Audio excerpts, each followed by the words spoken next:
और अब राजद साथ में है अभी। और राजद के लिए खासकर आपको ये भी याद होगा जी कि जब विपक्ष में था राजद, जब तेजस्वी नीतीश कुमार के राजनीतिक प्रतिद्वंदी थे, तो राजद की ओर से घोषणा की गई थी कि जब हमारी सरकार बनेगी तो हम 10 लाख सरकारी नौकरी देंगे और पहली कैबिनेट से 10 लाख नियुक्ति के लिए हम अपनी कलम से ये काम करेंगे। नियुक्ति तो नहीं होती, लेकिन फैसले होते। अभी सरकार साथ में आई और इसका दबाव था उस समय जब भाजपा साथ में थी, नीतीश कुमार भी, कि एक वीक इशू था जिसमें कि कहीं न कहीं एक रोड मॉडल बनने का काम किया। राजद ने एक एजेंडा दिया और उस एजेंडा को नीतीश कुमार बाध्य हो गए, फॉलो किया उन्होंने। बिहार में शिक्षकों की बम्पर नियुक्ति हो रही है और सचमुच शिक्षकों की नियुक्ति की तो बहार आ गई है।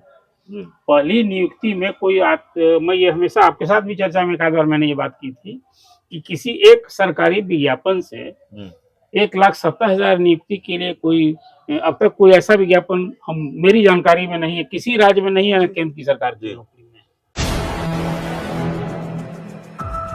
नमस्कार, आप देख रहे हैं 4 PM बिहार और मैं हूं अभिषेक मिश्रा। देखिए, इस वक्त हमारे साथ बिहार के जाने माने पत्रकार अरुण पांडे सर हैं और आज एक और महत्वपूर्ण सवाल पर चर्चा होगी या बिहार की राजनीति से जुड़े कुछ महत्वपूर्ण सवालों पर चर्चा होगी। जो सबसे बड़ा सवाल है जिसके जवाब तलाशने की कोशिश हम खास तौर पर अरुण पांडे सर से करेंगे, वो सवाल ये है कि 2 नवंबर को बिहार के मुख्यमंत्री नीतीश कुमार नियुक्ति पत्र बांटने जा रहे हैं बिहार के नवनियुक्त शिक्षकों को। मेरी जानकारी सही हो तो 1,22,000 के आसपास ये नवनियुक्त शिक्षक हैं और जिनको नियुक्ति पत्र बांटा जाना है। तेजस्वी यादव के लिए, नीतीश कुमार के लिए राजनीतिक रूप से ये कितना लाभकारी है, इसको हम समझने की कोशिश करेंगे। इसके राजनीतिक मायने क्या हैं और ऐसे वक्त में इतने बड़े पैमाने पर शिक्षकों को नियुक्ति पत्र बांटा जा रहा है जब लोकसभा का चुनाव भी है, तो सर इसके कोई राजनीतिक मायने भी हैं? इसको राजनीति के नफा नुकसान की कसौटी पर भी देखा जा सकता है? देखिए, मैं मानता हूँ कि ये शिक्षकों की जो बम्पर नियुक्ति बिहार में हो रही है, जी वो नीतीश कुमार ने एक इतिहास रचा है। जी और राजनीति में रहने वाला व्यक्ति, कोई सरकार कोई काम करे यदि और उल्लेखनीय काम करे, तो इसका राजनीतिक लाभ ही होता है। नुकसान क्या होगा? नुकसान तो होगा नहीं। एक लंबे अंतराल के बाद बिहार के स्कूल, यहाँ कोई 75,000 से अधिक स्कूल हैं और उन स्कूलों में 2.25 करोड़ छात्र पढ़ते हैं। छात्र शिक्षकों की भारी कमी थी और उस कमी को पूरा करने के लिए अब चलिए, चुनाव से ही जो आपने लोकसभा चुनाव की चर्चा की कि नज़दीक है, उसके बाद फिर अगले साल 2025 में विधानसभा के भी चुनाव बिहार में होने हैं। और अब राजद साथ में है अभी। और राजद के लिए खासकर आपको ये भी याद होगा कि जब विपक्ष में था राजद, जब तेजस्वी नीतीश कुमार के राजनीतिक प्रतिद्वंदी थे, तो राजद की ओर से घोषणा की गई थी कि जब हमारी सरकार बनेगी तो हम 10 लाख सरकारी नौकरी देंगे और पहली कैबिनेट से 10 लाख नियुक्ति के लिए हम अपनी कलम से ये काम करेंगे। नियुक्ति तो नहीं होती, लेकिन फैसले होते। अभी सरकार साथ में आई और इसका दबाव था उस समय जब भाजपा साथ में थी, नीतीश कुमार भी, कि एक वीक इशू था जिसमें कि कहीं न कहीं एक रोड मॉडल बनने का काम किया। राजद ने एक एजेंडा दिया और उस एजेंडा को नीतीश कुमार बाध्य हो गए, फॉलो किया उन्होंने। और तब उन्होंने कहा था कि हम 19 लाख रोजगार देंगे।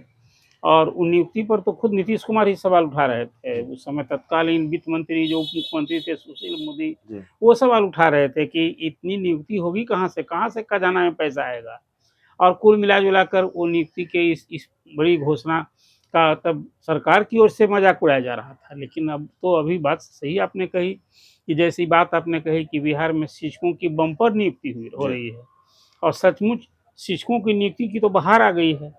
पहली नियुक्ति में कोई मैं ये हमेशा आपके साथ भी चर्चा में एक आध बार मैंने ये बात की थी कि किसी एक सरकारी विज्ञापन से 1,70,000 नियुक्ति के लिए कोई अब तक कोई ऐसा विज्ञापन हम मेरी जानकारी में नहीं है, किसी राज्य में नहीं है, ना केंद्र की सरकार की नौकरी में, कि कोई एक विज्ञापन से 1,70,000 नियुक्ति हुई हो।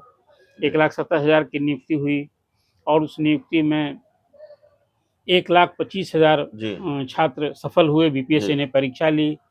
लेकिन अब 1,20,000 की नियुक्ति नहीं होने जा रही है अभिषेक जी। उसको आपके से जो चर्चा हो रही है आज, अभी अद्यतन स्थिति ये है कि उसमें सफल हुए 1,20,000, जी 50,000 पद तो खाली ही रह गए। जी तो आप यदि चाहेंगे तो उसका भी ब्रेकअप मैं बता सकता हूँ। जी लेकिन अब वो परीक्षा में 50,000 पद खाली रह गए और जो 1,20,000 सफल हुए हैं उसमें ज्वाइनिंग नहीं दी 20,000 छात्रों जो सफल अभ्यर्थी हैं। जी माने 28 तारीख तक का जो अपडेट शिक्षा विभाग से जो मुझे जानकारी मिली है जी वो है कि 1,00,000 ही छात्र जो सफल अभ्यर्थी हैं उन्होंने योगदान किया है। मतलब 1 लाख को ही नियुक्ति पत्र मिलेगा। 1,00,000 को नियुक्ति पत्र मिलेगा। जी उस 1,00,000 के भी नियुक्ति पत्र में मुझे डाउट है। मुझे लगता है कि उसमें भी 5 से 10,000 जी जिन्होंने नियुक्ति पत्र ले लिया है उनकी पोस्टिंग का जो तरीका विभाग ने अपनाया है, हर लोग चाहता है, देखिए बिहार में ही कुछ ज़्यादा ही है कि हर चाहता है कि घर के समीप और नियरेस्ट जगह मेरी नौकरी हो, पदस्थापन हो।